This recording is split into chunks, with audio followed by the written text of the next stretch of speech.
As the topography changes, so do the plants. So you look around you, you still see reminiscent succulents of the desert, such as this agave.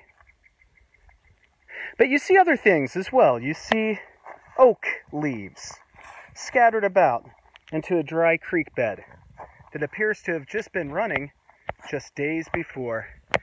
Giant oaks surround us overhead, finally giving us refuge from the constant sun. And still prickly pear are in our path. Another evident thing that's been climbing since the high desert is this buffel grass here, which is actually a noxious weed that grows all over the Catalinas.